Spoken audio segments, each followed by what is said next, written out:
Сәлем достар, менің YouTube арнама қош келдіңіздер. Мен сіздермен бүгін осындай керемет, дәмі тіл үйіретін пахлаваның рецептімен бөлісемін.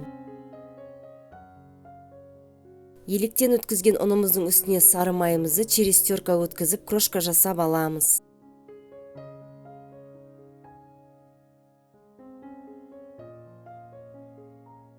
Крошкамыздың үстіне жұмыртқаның сарысын, қаймақты, разрыхлитель және шым-шым тұз қосып, жұмсақ қамыр илейміз.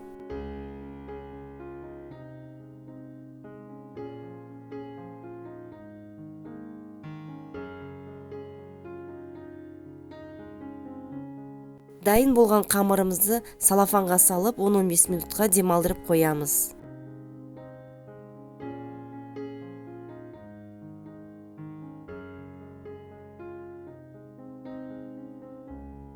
Енді қамырымызды 3 бөлікке бөлеміз. 2 бөлігі үлкенірек, 1 бөлігі кішірек болады.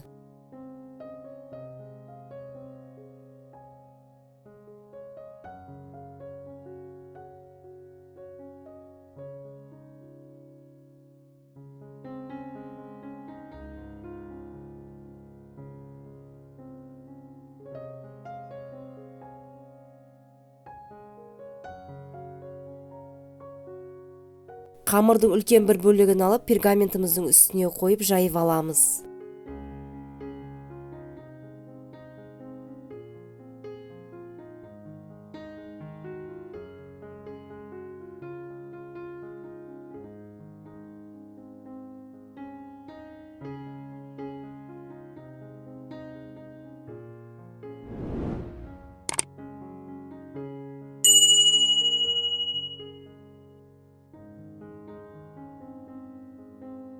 Барлық қамырларды жайып алдым. Енді ең алғашқы жайылған үлкендеу қамырдың үстіне жұмыртқаның ағын жағып аламыз. Блендерден өткізген жаңғағымыздың үстіне шекерімізді араластырып, алғашқы жайылған қамырдың үстіне жартысын сеуіп шығамыз.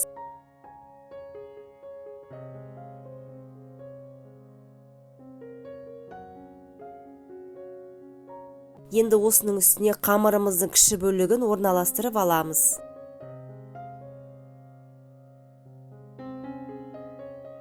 Қамырымызды жақсылап орналастырып болғаннан кейін, бұның да бетіне жұмыртқаның ағын жақсылап жағып шығамыз.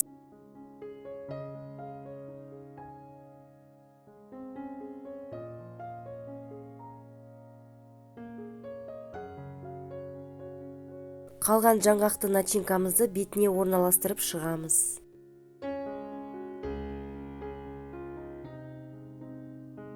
Енді үшінші қамырымызды бетіне орналастырып, қамырымыздың жан-жағын түйіп шығамыз.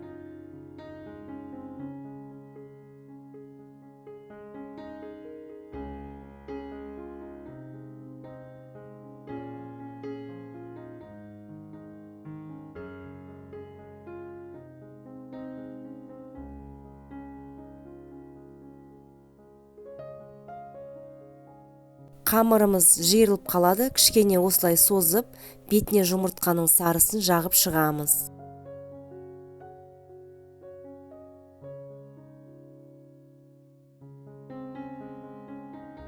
Енді қамырдың үстіңгі бөлігін пышақтың ұшымен видеодағыдай кесіп шығамыз.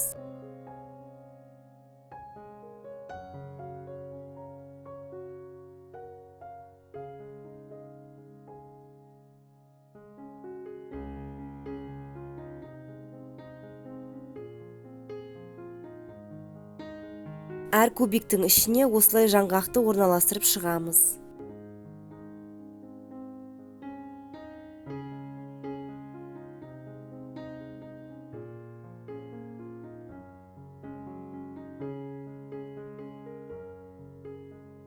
Пахлавамызды алдын ала қыздырылған 180 градус пеште қызарғанша пісіріп аламыз.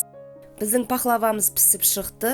Енді бағана кескен жерімізге пышақты салып, жақсылап араларын ашып толықтай кесіп аламыз.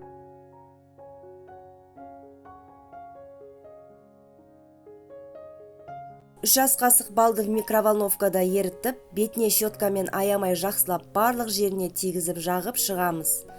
Осымен біздің пахлавамыз дайын. Назарларыңызға рахмет. Үйде жасап көруге кеңес беремін. Видео ұнап жатса арнама тіркеліп лайк басып комментарий жазуды ұмытпаңыздар. Алдағы уақытта мен сіздерге көптеген рецепттермен бөлісетін боламын. Қош сау болыңыздар.